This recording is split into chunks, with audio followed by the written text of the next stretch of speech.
घूमने फिरने में, खाने पीने में, नाचने कूदने में, इंद्रियों के भोग में, इनमें सुख ढूंढ रहा है। तो ऐसे सुख को ढूंढने वाले लोग के लिए कहा जा रहा है कि इसने कभी ये सीखा ही नहीं, जाना ही नहीं कि सुख क्या है, सुख किसे कहते हैं।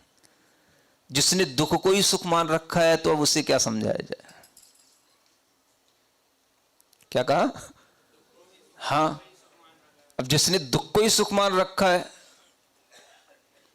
माने जिन चीजों में दुख है उसी को वे सुख मान की उसकी एक धारणा बनी हुई है कि नहीं, जब पिएंगे तभी सुख मिलेगा, जिसकी धारणा बन गई। तो अब उसको कौन समझाएगा।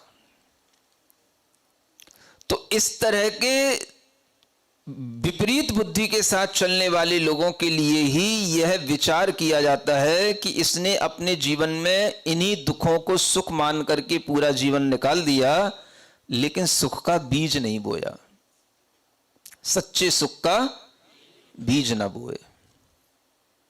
और बोने के लिए टाइम ही नहीं या फिर मेंटेलिटी नहीं। और वो क्यों नहीं?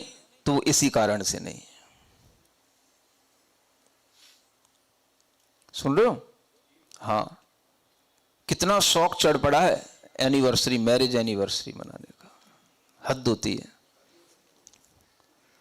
80 साल की उम्र में 80-80 लाख खर्च करते हैं एक दिन की पार्टी के लिए, एनिवर्सरी मनाने के लिए। मंदिर में कहो तो 11,000 रुपए मुश्किल से निकलते हैं, हाथ पैर जोड़ने पड़ते हैं अध्यक्ष और मंत्रियों को। तब भी पूछेंगे हमारा नाम लिखा जाएगा कि नहीं मंदिर में। हाँ, जहां मनुष्यों की ऐसी दशा होने लगेगी, जिस जैनियों की ऐसी दशा होने लगेगी, तो इससे समझ में आएगा कि अब ये जैन होकर के आगे के जन्म में कहां जाएंगे। जिस समय पर आदमी दान पुण्य करके, तीर्थ यात्रा करके अपने जीवन को संभालता है, जीवन भर के किए हुए मोह पाप से अपने को बचाता है, जिस उम्र में आदमी अपने अगले जीवन के लिए कुछ पुण्य अर्जित करता है, उस एज में, उस समय पर जब आदमी इस तरह की विलासिताओं में डूब करके अगले जन्म के लिए पाप बंद करेगा, तो उसकी परिणति क्या होगी, ये आप खुद इन्हीं चित्रों को देख करके समझ सकते हैं, इन्हीं ढालों को पढ़ के समझ सकते हैं। जब संभलने का टाइम होता है उस समय हम और बिगड़ रहे हैं। एक आदमी को आभास होता है कि भाई अब हमें परलोक के लिए कुछ करना है, आत्मा को आगे भी सुख पाना है, तो कुछ सुख यहां पर बीज तो बो, तब तो आगे के सुख पाएंगे। तो मोह में तो 80-80 लाख खर्च हो रहे हैं, और धर्म के लिए कहो तो 1 लाख बहुत बड़ी चीज है।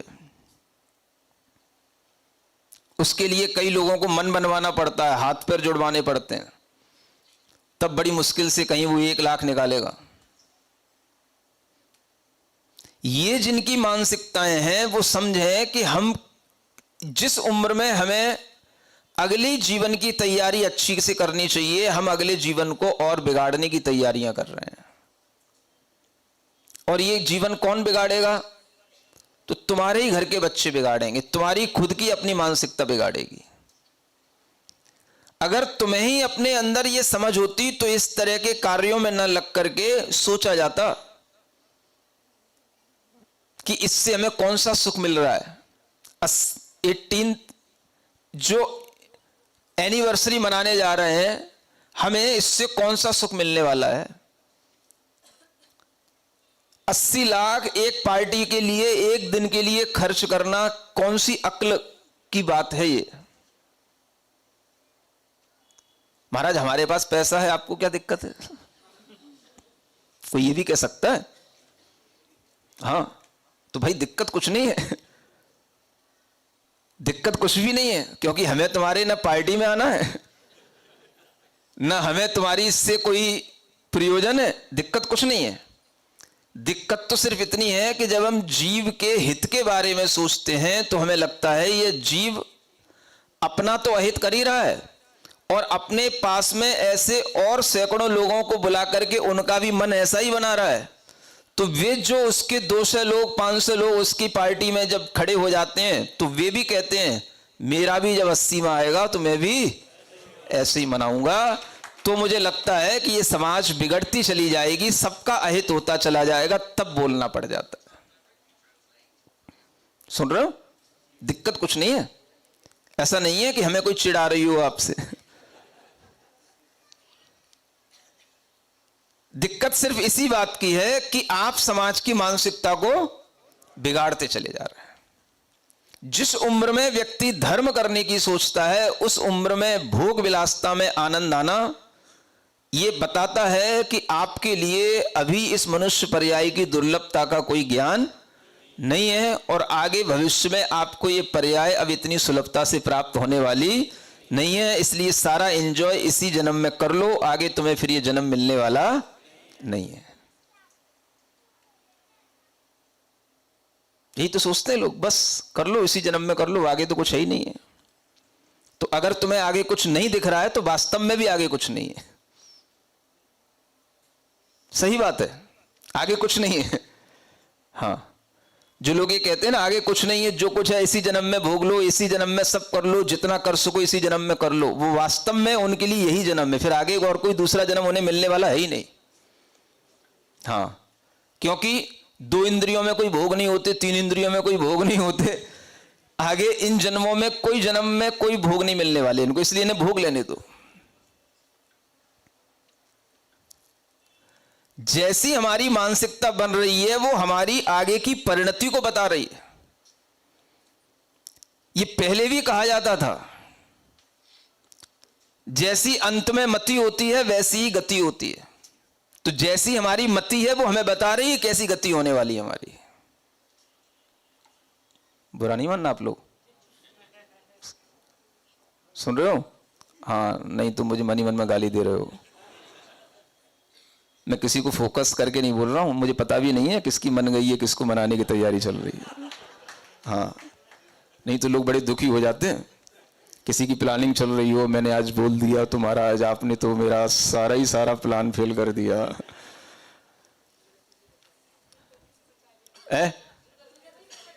दुर्गति से बचा लिया, जो पैसा बच गया वो और दे देना इधर ही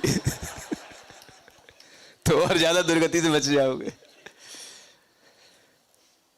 ये बचाने की बात है तो आपके अंदर लगेगा कि हाँ अगर हम बच रहे हैं तो अच्छा लगेगा, और हम उसी में पच रहे हैं तो आपको बुरा लगेगा।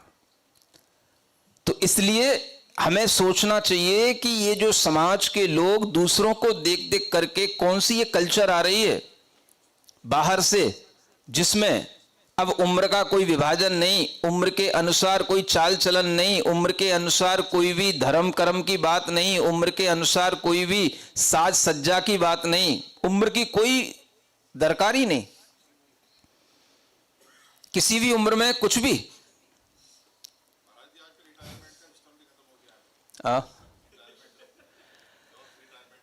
हाँ, तो जॉब से रिटायरमेंट का सिस्टम तो खत्म हो रहा है, लेकिन जिनको रिटायरमेंट मिल जाते हैं तो वो भी तो रिटायरमेंट होने के बाद वो काम नहीं करते जो उन्हें करने चाहिए, है ना?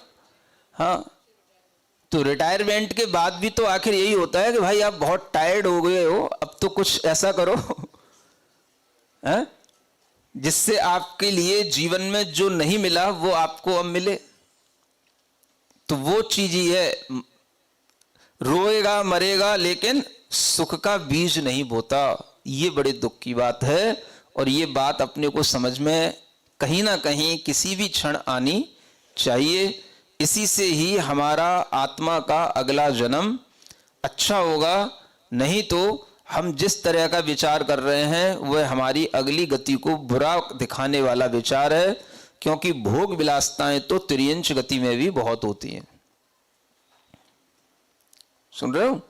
और जो भोग विलासताएं अतृप्त रह जाती हैं वो तिर्यंच गति में ही पूरी होती हैं, क्योंकि मनुष्य गति में कभी भी आपको इतना समय नहीं मिलेगा कि आप सारा समय भोग विलासता में निकाल लें, वो तिर्यंच गति में मिलेगा। फिर आप देख लेना किन्हीं भी पशु पक्षियों को, हाँ, जब चाहे तब, जैसा चाहे तब, न दिन देखें न रात देखें, ये सब जो मेंटेलिटी है ये वहीं जाकर के फलती है। हाँ, कहने की जरूरत नहीं है। इसलिए जैसा करें कर्म वैसा पाएं फल, तो वो कर्म का मतलब यही कर्म है। तो ये जो सुधरने की उम्र होती है, उसमें बिगड़ने के लिए जो समाज तैयार है, उसको संबोधन देने का एक भाव आ जाता है। बड़े लोग बुरा ना माने, चाहे वो पैसे से बड़े हों, चाहे उम्र से बड़े हों, है ना। इस उम्र में पहले लिखा जाता था, लोग तीर्थों पर जाते थे, गुरुओं की सन्निधि में रहते थे, व्रत नियमों को ग्रहण करके अपना अंत पवित्र करने के लिए तत्पर रहते थे।